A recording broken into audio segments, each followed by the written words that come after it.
News J தொலைக்காட்சி நேயர்களுக்கு வணக்கம். உரிமைக்குரல் நிகழ்ச்சியின் வாயிலாக உங்களை சந்திப்பதில் மிக்க மகிழ்ச்சி. இன்றைக்கி நம்ம என்ன தலைப்பின் கீழ் விவாதிக்க போகிறோங்கிறத சிறப்பு தொகுப்பை பார்த்து தெரிஞ்சுக்கலாம்.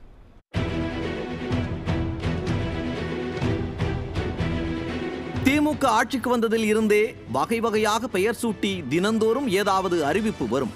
2-3 நாட்களுக்கு விளம்பரங்கள் வரும். பிறகு அப்படி ஒரு திட்டம் இருப்பதை அரசும் மறந்துவிடும், மக்களும் மறந்து விடுவார்கள். அப்படித்தான் இல்லம் தேடி கல்வி, இல்லம் தேடி மருத்துவம் என்று நூற்றுக்கணக்கான திட்டங்களை சொல்லலாம். அந்த லிஸ்டில் ஒன்றான உங்களுடன் ஸ்டாலின் திட்டத்தின் உண்மை முகம் ஒவ்வொரு நாளும் கிழிந்து தொங்கிக் கொண்டிருக்கிறது. ஏற்கனவே உங்கள் தொகுதியில் முதல்வர் என்ற ஒரு திட்டத்தை அறிமுகம் செய்தது இந்த திமுக. அதனால் என்ன பயன் தெரியுமா? எம்எல்ஏக்கள் 10 கோரிக்கைகள் வைக்கலாம் என்று அறிக்கை விட்டது திமுக. ஆனால் வெறும் 57 எம்எல்ஏக்களின் கோரிக்கைகள் மட்டும்தான் நிறைவேற்றப்பட்டுள்ளன.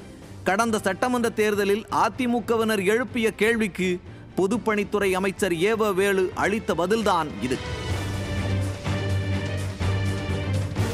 எம்எல்ஏக்கள் கூறும் திட்டங்களை செயல்படுத்தவே இந்த திமுக அரசுக்கு திராணி இல்லை. நிலைமை இப்படி இருக்க மக்களின் கோரிக்கைகளை எப்படி இந்த அரசாங்கம் நிறைவேற்றும் என்று கேள்விகளால் துளைத்தெடுக்கிறார்கள் மக்கள். அரசாங்கம் நிறைவேற்றத்தானே கோரிக்கைகளை உங்கள் தொகுதியில் ஸ்டாலின், உங்களுடன் ஸ்டாலின் என்றெல்லாம் பெயர் வைத்து திட்டங்களை அறிமுகம் செய்தது திமுக. ஆனால் அதை செய்யாமல் வெறும் வெற்று விளம்பரம் மட்டும் செய்தால் போதுமா? சிவகங்கை, திருப்புவனம் வைகை ஆற்றில் குப்பையாக கொட்டப்பட்டு மிதந்து கொண்டிருந்த உங்களுடன் ஸ்டாலின் திட்டத்தில் பெறப்பட்ட மனுக்களை பார்க்கும்போது எப்படி புண்பட்டிருக்கும் இந்த மனுக்களை கொடுத்தவர்களின் மனம்? இது ஒரு புறம் என்றால், உங்களுடன் ஸ்டாலின் திட்டத்திற்கு மனு கொடுக்க வந்த முதியவர்களை தள்ளிவிடுவது, அராஜகத்தில் ஈடுபடுவது என்று காவல்துறையே செயல்பட்டால் மக்கள் எப்படி தங்கள் கோரிக்கைகளோடு வருவார்கள்? ஏதோ தெற்கே இருக்கும் தமிழ்நாட்டை வடக்கே திருப்பி வைத்ததை போல பில்டப் கொடுத்த திமுகவின் லட்சணத்தை தோலுரித்து காட்டிக் கொண்டிருக்கிறது இந்த நிகழ்வு. மக்களின் வழிகளை, உணர்வுகளை, வேதனைகளை புரிந்து கொள்ள இயலாமல் அவர்களின் கோரிக்கைகளை நிறைவேற்றுவது போல் நாடகமாடி உங்களுடன் ஸ்டாலின் என்ற கண் துடைப்பு நிகழ்ச்சியை அரங்கேற்றம் செய்யும் இந்த திமுகவிற்கு பாடம் புகட்ட காத்திருக்கிறார்களா மக்கள்? உங்களுடன் ஸ்டாலின் திட்டத்தில் பல்வேறு சர்ச்சைகளை ஏற்படுத்துவது ஏன்? கடும் கோபத்தில் இருக்கிறார்களா தமிழ்நாட்டு மக்கள்? ஃபெயிலியர் மாடல் திட்டங்களால் மக்கள் மதிப்பை இழக்கிறதா திமுக என்று அலசி ஆராய்கிறது இன்றைய நியூஸ் ஜே உரிமை குரல் நிகழ்ச்சி.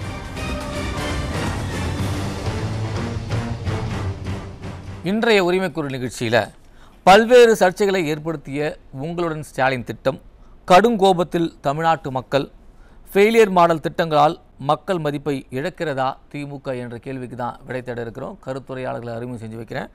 அரசியல் விமர்சகர் பொன் வில்சன், பேராசிரியர் மஞ்சுளா இணைகிறாங்க. நமது உரிமை காக்கும் கட்சியிலேருந்து செங்கை பத்மநாபன், இணைய வழியாக இணைகிறாங்க தொழில் முனைவோர் கிருத்திகா. அனைவருக்கும் வணக்கம். பொன் வில்சன் சார், உங்களுடன் ஸ்டாலின் திட்டம் மக்களின் எதிர்பார்ப்பை இது வரைக்கும் பூர்த்தி செஞ்சுருக்கா? திமுக ஆட்சிக்கு வந்த பிறகு நிறைய திட்டங்களுக்கு பேர் வச்சாங்க. ஆனால் அந்த திட்டங்களுக்கெல்லாம் சோறு வச்சாங்களான்னா அது ஒரு பெரிய கேள்விக்குறி தான். 2022 எதிர்க்கட்சி தலைவர் நவம்பரில் எடப்பாடி பழனிசாமி ஐயா கவர்னரை சந்தித்து ஒரு மனு கொடுக்குறாரு. நம்ம ஊர் சூப்பர்னு கிராமப்புறம் எல்லாத்துலேயும் பேனர் வச்சுறதுக்கு ஒரு ஆர்டர் கொடுத்து, டெண்டர் கொடுத்து திமுக அரசாங்கம் ஒரு பேனர் எல்லா ஊர்லேயும் அங்கங்கே வைக்க வச்சோம். ஆயிரக்கணக்கான பேனர்கள், 6 அடிக்கு 10 அடி ஒரு பேனர் அது எஸ்டிமேஷனில் பார்த்தீங்கன்னா இது டெண்டரில் 7,900 ரூபாய் ஒரு பேனருக்கு. ஒரு பேனரோட மதிப்பு அப்படின்னு போட்டு அதில் மிகப்பெரிய ஊழல்னு சொல்லி அப்போது புகார் மனு கொடுத்தாரு. அதற்கு பிறகு நாங்கள் இல்லை அந்த மாதிரி ஊழல் செய்யலை, நான் உடனே விசாரிக்கணும்னு. இன்னைக்கு வரைக்கும் அதை பற்றி திமுக அரசாங்கம் எந்த விளக்கமும் கொடுக்கவே இல்லை. அதே மாதிரி எடுத்துட்டிங்கன்னா 2021 இவங்க வந்தோடனே மக்களுடன் முதல்வர் அப்படின்னு ஒரு திட்டம் கொண்டு வந்தாங்க. அந்த திட்டம் என்ன ஆச்சுன்னே தெரில. மக்களுடன் முதல்வர்னு அதை தான் இப்போது உங்களுடன் ஸ்டாலின் அப்படின்றாங்க. இப்போ மக்களுடன் முதல்வர் தான் உங்களுடன் ஸ்டாலின். இதில் என்ன சொல்கிறாங்கன்னா 13 துறையில் இருக்கிற ஒரு 46 குறைகள், பிரச்சனைகள், மக்கள் பிரச்சனைகள் இப்போ நாங்கள் தீர்த்து வைப்போம். அது என்னென்ன பிரச்சனை அப்படின்னா, இப்போ குடிநீர் இணைப்போ, சொத்து வரியோ, பெயர் மாற்றமோ, பாதாள சாக்கடை இணைப்போ, பிறப்பு சான்றிதழோ, கட்டிட அனுமதியோ, வாரிசு சான்றிதழோ, வருமான சான்றிதழ், இருப்பிட சான்றிதழ், அப்புறம் முதியோர் பென்ஷன், விதவை பென்ஷன், திருமணமாகாத பெண்கள் உதவித்தொகை, ஓபிசி சர்டிஃபிகேட்டு, ஜாதி சர்டிஃபிகேட்டு, எஸ்சி ஜாதி, அப்புறம் முதலமைச்சர் காப்பீடு திட்டம், மின் இணைப்பு பெயர் மாற்றம், மின் இணைப்பு புதிய இணைப்பு கொடுக்கணும்னா, எம்எஸ்எப்பி செக்டார் சிறு குறு தொழிற்சாலைகளுக்கு வங்கிகளில் கடன் உதவி, கூட்டுறவு வங்கிகளில் வந்து சுயதொழில் செல்ஃப் பிஸ்னஸ் பண்ணுறதுக்கு நீங்கள் உதவி, மகளிர் சுய உதவி கடன், மாற்றுத்திறனாளிகளுக்கு உதவித்தொகை, அவங்களுக்கு அடையாள அட்டை, அவங்களுக்கு சுயதொழில் தொடங்க கடன், அப்புறம் பெட்ரோல் ஸ்கூட்டர் அவங்களுக்கு, 3 சக்கர வாங்கணும் அவங்களுக்கு, செயற்கைக்கால் பொருத்துறதுக்கு, காது கேட்கும் கருவிக்கு, இது இல்லாமல் ஆதி திராவிட மக்களுக்கு வீட்டு வசதி கடன், அவங்களுக்கு பட்டா, கல்வி உதவித்தொகை, அப்புறம் பார்த்திங்கன்னா பிற்பட்ட வகுப்பினருக்கு பிசிக்கு வந்து தொழிலுக்கு கடன் உதவி, முதியோர் ஓய்வூதியம், ஆதார் சேவைகள் ஏதாவது இருந்தால், மகளிர் உரிமை தொகை. இல்லை, இவ்வளவு நீண்ட நெடிய பட்டியலை வாசிச்சிங்க. இதில் வந்து பார்த்தீங்கன்னா இந்த கட்டிட உரிமம் வந்து சொன்னீங்க. கட்டிட உரிமம்லாம் பார்த்தீங்கன்னா நேரடியாக இங்கே இந்த முகாமில் வழங்க முடியாது. நீங்கள் வந்து அந்த கன்சர்ன் பிடிஓ ஆஃபீஸ்க்கோ இல்லை வந்து நகராட்சிக்கோ இல்லை மாநகராட்சிக்கோ போங்கன்னு சொல்லி அதிகாரிகளை அங்கே வலியுறுத்துறாங்க. இது பேரளவுக்கு தான் அந்த பட்டியலில் மட்டும் தான் இடம்பெற்றிருக்கா இந்த மாதிரி? அதுதான் இதில் இருக்கிறதுல நீங்கள் 90% நீங்கள் சொன்னது தான் உண்மை. ஏன்னா இப்போ இந்த கட்டிட அனுமதி நீங்கள் சொல்லும் போதே என்னென்னா, அது போடும் போதே கட்டிட அனுமதி மேனுவலாக போனால் தாமதமாகுது, அதனால் இவங்க கட்ட முடியல, அதனால் ஆட்டோமேட்டிக்காக ஆன்லைனில் நீங்கள் போட்டிங்கன்னா உங்களுக்கு வந்து கிளியரன்ஸ் வந்துடும், நீங்கள் முகமுகமாக பார்க்க வேண்டிய தேவையில்ல அதிகாரி அப்படின்னு சொல்லி தானே நீங்கள் கொடுத்தீங்க. அப்போ இந்த சேவை வெப்சைட்லேயே அதை வச்சுருக்கீங்க. பயன் இல்லாததுக்கு அந்த பருத்தி கொட்டை குடல்லே இருந்திருக்கலாம்ல, அது எதுக்கு இது லிஸ்ட்டில் வச்சுருக்கீங்க? அப்போது லிஸ்ட்டில் வெறும் விளம்பரத்துக்காகத்தான் நீங்கள் வச்சுருக்கீங்க. இன்னொரு விஷயம், இந்த 4 வருஷமாக இதெல்லாம் ரெகுலராக அந்தந்த டிபார்ட்மெண்ட்டில் அவங்கவுங்க செய்ய வேண்டிய வேலை. 15 நாட்களில், 30 நாட்களில், 45 நாட்களில் இ சேவை மூலமாகவே இது எல்லாமே அந்தந்த டிபார்ட்மெண்ட்டில் செய்ய வேண்டிய வேலை. ஒரு மனுனாலே 30 நாள் தானே இருக்குது. இப்போ இதை வந்து 4 வருஷமாக நீங்கள் செய்யாமல், ஸ்டாலின் இது வரைக்கும் யார் கூட இருந்தாரோ தெரியல, இப்போ உங்களுடன் ஸ்டாலின் இப்போ தான் மக்கள்கிட்ட வரார். அவர் இப்போ மக்களுடன் ஸ்டாலின் இது வரைக்கும் தன்னுடைய கட்சிக்காரர்கள் கூட இருந்தாரா, தன்னுடைய வாரிசுகள் கூட இருந்தாரான்னு தெரியல. அப்போ எல்லாரும் கேள்வி கேட்பாங்கல்ல. இன்றைக்கி வந்து நீங்கள் உங்களுடன் ஸ்டாலின் இது மாதிரி திட்டம் கொடுத்து 10,000 முகாம் நாங்கள் அமைச்சு அங்கே தான் இதை வந்து நாங்கள் கொண்டு வர போகிறோம் அப்படின்னா, என்றைக்கு ஆரம்பிச்சிங்கன்னா, ஜூலை 7ஆம் தேதி ஐயா எடப்பாடியார் அவர்கள் நான் எழுச்சி பயணம் மேற்கொள்ளப் போகிறேன், மக்களுக்காகவும் தமிழகத்தை மீட்போம்னு எழுச்சி பயணம். எங்கள் மேட்டுப்பாளையம் கவுண்டம்பாளையம் முதல் கூட்டம் ஆரம்பிக்கிறார். அந்த கூட்டத்தில் வர மக்களை பார்த்த உடனே 7ஆம் தேதியிலேருந்து 14ஆம் தேதி வரைக்கும் ஒரு வாரத்தில் ஆயிரக்கணக்கான மக்கள், லட்சக்கணக்கான மக்களாக மாறினாங்க. ஒரு நாளைக்கு 3 சட்டமன்ற தொகுதி, ஒரு நாளைக்கு 1.25 மணி நேரம் ஒரு சட்டமன்ற தொகுதினா 3.5 மணி நேரம் 3.25 மணி நேரம் தொடர்ந்து பேசுகிறார் உச்சஸ்தாதியில் மக்கள் பிரச்சனைகளை. அதை பார்த்த உடனே சார் ஜூலை 15ஆம் தேதி ஒரு வாரம் கழித்து உங்களுடன் ஸ்டாலின் திட்டத்தை கொண்டு வரார். இந்த கொண்டு வந்த திட்டத்தில் பார்த்தீங்கன்னா, அதற்கு பிறகு சரியாக 40ஆவது நாளில் ஐயா சுகாதாரத்துறை அமைச்சர் மா சுப்பிரமணியன் என்ன சொல்கிறாருன்னா, இது வரைக்கும் எங்ககிட்ட வந்த மனுக்கள், அதாவது 10,000 முகாமில் 4,419 முகாம் முடிச்சிட்டோம். என்றைக்கு? 26 ஆகஸ்ட், போன மாதம் 26ஆம் தேதி, 10 நாளைக்கு முன்னாடி 37 லட்சம் மனுக்கள் வந்து விட்டன. இதை நாங்கள் கொஞ்சம் கொஞ்சமாக தீர்த்துட்டு வரோம் அப்படின்றார். அப்போது 10,000 முகாம் 4,000 முகாம் தான் நடத்திருக்கேன். 4,000 முகாம்லேயே உங்களுக்கு 37 லட்சம் மனு வந்துச்சு. இப்போ பார்த்தீங்கன்னா 50 லட்சத்தை கிராஸ் பண்ணியிருக்கோம் மனு. 50 லட்சம் பேருக்கு 50 லட்சம் பிரச்சனைகளை இது வரைக்கும் நீங்கள் தீர்த்தே வைக்கல. இது மனு கொடுத்தவங்க 50 லட்சம், மனு கொடுக்காம போடா போதுன்னு இருக்கிறவங்க எத்தனை லட்சம்னு தெரியாது. அப்போ இவ்வளவு பேருக்கு திமுக அரசாங்கம் எந்த ஒரு பிரச்சனையும் தீர்த்து வைக்கல. அடிப்படை பிரச்சனை, பிறப்பிறப்பு சான்றிதழ் முதற்கொண்டு. அப்போது இந்த அரசாங்கத்திற்கு இதே பலவீனமாக இல்லையா? இது இல்லாமல் நீங்கள் வந்து தேர்தல் வாக்குறுதியை நிறைவேற்றல ஒரு பக்கம், இன்னொரு பக்கம் சட்டம் ஒழுங்கு பிரச்சனை, இன்னொரு பக்கம் கஞ்சா பிரச்சனை, இன்னொரு பக்கம் பெண்களுக்கு வந்து பாலியல் தொல்லை, பெண்களுக்கு பாதுகாப்பு இல்லை, மாணவிகளுக்கு பாதுகாப்பு இல்லை, மாணவர்கள் பையில அருவாளை வச்சிருக்கிறான், ஜாதி பிரச்சனை இருக்குது இன்னொரு பக்கம் அரசியல் தலைவர்களுக்கே பாதுகாப்பு இல்லை. ஆம்ஸ்ட்ராங் முதற்கொண்டு, காங்கிரஸின் மாவட்ட தலைவராக இருந்த நெல்லையில் ஜெயக்குமார் தன்சிங் முதற்கொண்டு, இதோ நேற்று ஏர்போர்ட் மூர்த்தி டிஜிபி அலுவலகம் முன்னாலேயே அடிக்கப்படுகிறார் போலீஸ்காரங்க முன்னாலேயே. ஒரு பட்டியலின தலைவர், காவல்துறை வேடிக்கை பார்க்குது. அப்போ டிஜிபி அலுவலகம் முன்னாலேயே ஒரு தலைவருக்கு இந்த மாதிரி நடக்குதுன்னா பப்ளிக்கா, அப்போ சட்டம் ஒழுங்கு எந்த இடத்துல இருக்குது? இது எவ்வளோ பெரிய கேள்விக்குறி. இப்போ அந்த ஏர்போர்ட் மூர்த்தி அங்கே ஒரு உயிர் போயிருந்துச்சுன்னா யார் பாதுகாப்பு, யார் பதில் சொல்லுது? அப்போ இப்போ ஆம்ஸ்டர்டாம் மாதிரி தானே கதையாக இருக்கும். இல்லை, காவல்துறைக்கு ஏன் அந்த மெத்தனம்? காவல்துறையை பொறுத்த வரைக்கும் அதுதான், அவங்க என்னைக்கும் நிறம் மாறக்கூடாது. ஆட்சிகள் மாறலாம், ஆனால் காவல்துறையின் காட்சிகள் எப்பவுமே மாறக்கூடாது. அதுதான் அரசியல் குறுக்கீடு. அந்த அரசியல் குறுக்கீடு அழுத்தம் அவங்களுக்கு அதிகமாக இருக்குது. அந்த அழுத்தத்தால் தான் அவங்க வேற வழி இல்லாமல் அவங்க கைகளை கட்டி வைக்கும்போது அவங்க என்ன செய்ய முடியும்? சார் இன்னைக்கு டிஜிபியை நியமிக்கணும் சார். டிஜிபி என்ன, எப்படி சார் நியமிக்கணும்? ஒரு புரோட்டோகால் என்ன, ஜனநாயகம் என்ன, சமூக நீதி என்ன? நாங்கள் ஜனநாயக ஆட்சின்னு சொல்றீங்க. வரலாற்றிலே இல்லாத அளவுக்கு பொறுப்பு டிஜிபி. சீனியாரிட்டியில் இருக்கிற ஐபிஎஸ் ஆஃபீஸர்ஸ் 3 பேரை லிஸ்ட்டை கொடுத்து யூபிஎஸ்சிக்கு கொடுத்து அதுலேருந்து ஒருத்தரை அவங்க அனுப்புவாங்க தேர்ந்தெடுத்து. அதுவும் இல்லைன்னா அடுத்த 3 அனுப்பலாம். அப்படிதான். அதான் வரலாற்றே இல்லாத அளவுக்கு 8வது 9வது இடத்துல இருக்கிற பொறுப்பு டிஜிபியை நியமிக்கிறாங்க. இது வரைக்கும் நம்ம கேள்விப்பட்டதெல்லாம் டிஜிபி பொறுப்பேற்கிறார் தான். ஆனால் பொறுப்பு டிஜிபியா ஒருத்தர் பொறுப்பேற்கிறான்னு இப்போதான் கேள்விப்படுறோம். அதுக்கு சக டிஜிபிகள் யாரும் வாழ்த்து டிஜிபிகள் அவங்களுக்கு எவ்வளோ வருத்தமாக இருக்கும். அவங்க தங்களுடைய உழைப்பை கொடுத்து அதுவும் அந்த நேர்மையாக இருக்கணும்னு எவ்வளோ அழுத்தத்துக்கு நடுவில் கூட அந்த காவல்துறை அதிகாரிகள் முயற்சி செய்வாங்க. அப்போ அந்த 8 பேரை புறக்கணித்து 9வது இருக்கிறவரை கொண்டு நீங்கள் பொறுப்பு டிஜியாக போடுறீங்கன்னா அப்போது நீங்கள் எந்த அளவுக்கு செயலற்ற தன்மையோடு இருக்கிறீங்க, இல்லைன்னா பார்ஷியாலிட்டியோடு இருக்கிறீங்க. இல்லை, இது எப்படி எடுத்துக்கிறது? அரசுக்கு சாதகமான ஆளை நியமிக்கிறதா எடுத்துக்கிறதா, இல்லை அந்த 8 பேர் நேர்மையானவங்களா அதனால் ஒதுக்கப்படுறதா எடுத்துக்கிறதா? இப்போ நிச்சயமாக அப்படி தானே சந்தேகம் வரும். நம்மளுக்கு சந்தேகம் வருமா இல்லையா? ஏன் காவல்துறைக்குள்ளேயே கூட ஒரு சந்தேகம் வரும்ல. அவங்களுக்கே அவங்களுடைய திறமை, அவங்களுடைய ஆற்றலை அவங்களுடைய தன்னம்பிக்கையை வலுவிழக்க செய்யுமா இல்லையா இது? அப்போது அது எவ்வளோ பெரிய கேள்விக்குரிய. ஏன்னா அவர் ரிட்டையர்ட் ஆக போகிறாரு சங்கர் ஜிவால்ன்றது முன்னாலேயே தெரிஞ்சது தான். டேட்டு என்றைக்கு ரிட்டையர் ஆகக்கூடாது 6 மாதத்துக்கு முன்னாடியே நீங்கள் அனுப்பிடலாம். 3 மாதத்துக்கு முன்னாடியே அனுப்பி அந்த லிஸ்ட்லேருந்து அங்கேருந்து மத்தியிலேருந்து வரலன்னா நீங்கள் பொறுப்பு போடலாம், அது வேறு விஷயம். ஆனால் நீங்கள் 8 அதிகாரிகளை புறக்கணிச்சு 9வது அதிகாரியை நீங்கள் போட்டிங்கன்னா அப்போ அந்த காவல்துறைக்குள்ளே எவ்வளோ குழப்பமாக இருக்கும். அது மக்களுக்கு மத்தியில் எப்படி நம்பிக்கை வரும்? அப்போது இதெல்லாம் இந்த அரசாங்கத்தின் குளறுபடியின் உச்சகட்டமாக இருக்குது. நீங்கள் அதே மாதிரி தான் இல்லம் தேடி மருத்துவம் சொன்னீங்க, வீடு தேடி மருத்துவம் சொன்னீங்க. இப்போ என்ன சொல்கிறீங்க? மக்களை காக்கும் ஸ்டாலின். ரெண்டுத்துக்கும் வித்தியாசம் என்ன? ரெண்டுத்துக்கும் வித்தியாசம் என்ன? ஒரே விஷயந்தான். 6 வித்தியாசம் கண்டுபிடிக்கிற மாதிரி நீங்கள் பேரை மட்டும் மாற்றிட்டீங்க. ஏன் விளம்பரத்திற்காக மட்டுமே செயல்படுறாங்களோ? அதுதான் இந்த ஆட்சி என்னென்னு புரியல. ஒன்று முதலமைச்சருக்கு தெரிஞ்சு நடக்குதா, தெரியாமல் நடக்குதான்னு தெரியல.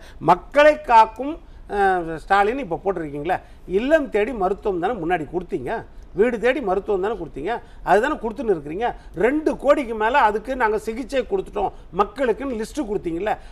அந்த 2 கோடி நீங்கள் தொகை சொன்னவொடனே எதிர்க்கட்சி தலைவர் அதிமுகவின் பொதுச் செயலாளர் எடப்பாடி பழனிசாமி என்ன கொடுத்தாருன்னா, ஐயா மருத்துவன்றது சாதாரண விஷயம் கிடையாது.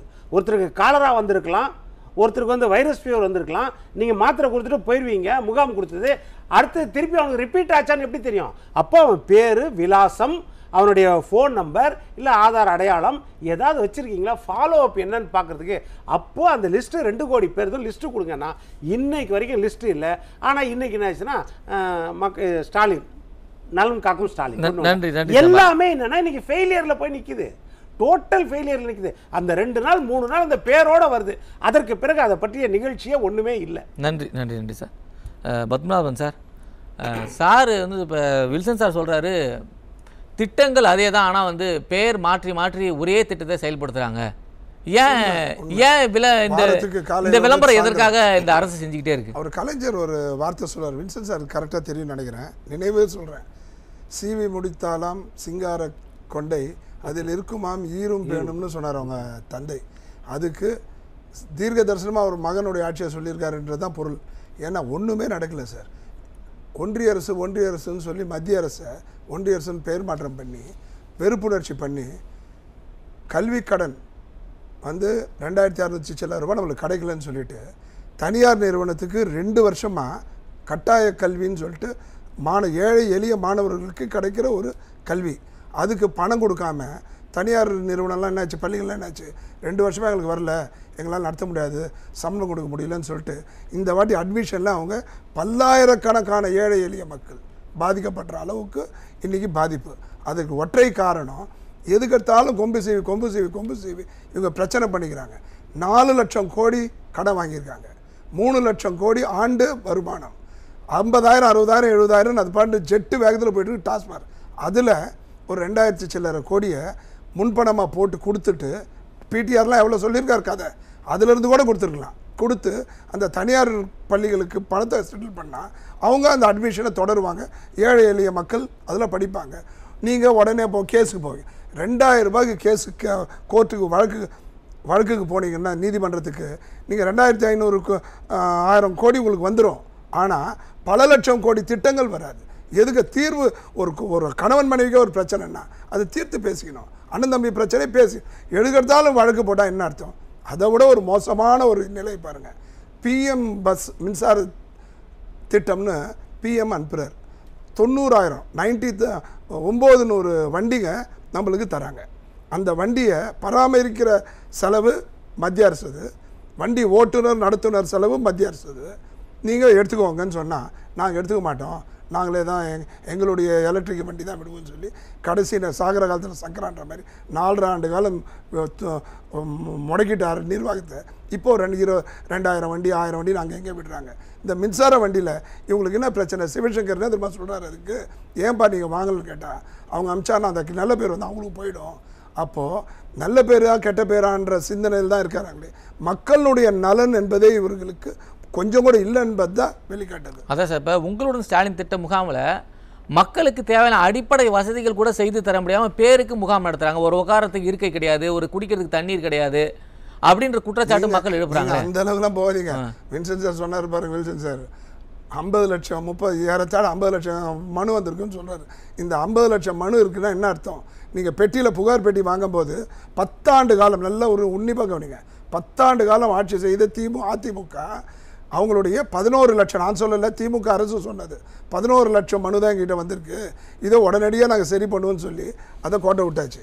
இன்றைக்கி 4.5 ஆண்டு காலம் ஆட்சி செய்த பிறகு 50 லட்சம் மனு வந்திருக்குன்னா இதுலேருந்தே தெரியுதில்ல அவங்களுடைய நிலைமை.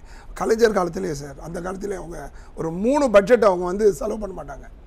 அது என்ன பண்ணுவாங்களோ அது கடவுளுக்கு தான் வெளிச்சம். ஆனால் கடைசி 2 வருஷம் மட்டும் கொஞ்சம் ஓவராக பண்ணுவாங்க. ஆனால் இவர் ஒரு படி தாண்டி 4.5 ஆண்டு காலம் எதுவும் பண்ணாமல் இப்போ தான் எல்லாமே திட்டம்னு இந்துஜா கப்பலில் 5000 கோடி வாங்கியிருக்காங்க. இதுக்கு எதுக்கு ஜெர்மனி, இதுக்கு எதுக்கு இங்கிலாந்து, 3 நிறுவனத்துக்கிட்டேருந்து 6000-7000 கோடி வாங்கியிருக்காங்க. இதுக்கு எதுக்கு நேராக ஒரே ஒரு சிறப்பு நடந்தது. ஆக்ஸ்ஃபோர்டு யூனிவர்சிட்டியில் பெரியாருடைய படத்தை திறந்தீங்க, வாழ்த்துக்கள், மதிப்பு. ஏன்னா எல்லாருக்கும் தமிழகத்துக்கே தலைவர் அவர், அத்தகைய தலைவரை நீங்கள் படம் திறந்தது, வாழ்த்துக்கள். அதுக்கு ஒரு நாள் போதுமே. அதை விட்டுட்டு அரசனுடைய நிர்வாகம் இந்த அளவு சந்தி சிரிச்சிட்ருக்கு. 4000 கோடி செலவு பண்ணிங்க சார். ஒருத்தர் 80% செலவு பண்ணிட்டேன்றாரு, மேயர் 99% பண்ணிட்டேன்றாங்க. மாறி சொல்லுவாங்க. இது நடந்து முதல் ஆண்டு 2 ஆண்டிலே முடிச்சுட்டுக்கணும். 5ஆவது ஆண்டுலேயும் பள்ளத்தில் ஒரு பொம்பளை விழுந்து அது மரணம் கொலைன்ற மாதிரி எடுத்துகிட்டு போய் திருப்பி வந்துட்டு எல்லாத்துக்கும் செக்கு கொடுத்துருவாங்க. கடந்த வாரத்தில் 2 மரணங்கள், 2 மரணம் தான் செக்கு கொடுப்பாங்க. ஏன் இந்த 2 பேருக்கு செக் கொடுக்கலன்னு தெரியல. ஏன்னா அவங்க கட்சிக்காரங்க இல்லையா, ஒன்றும் புரியல, என்ன கதைன்னு தெரியல.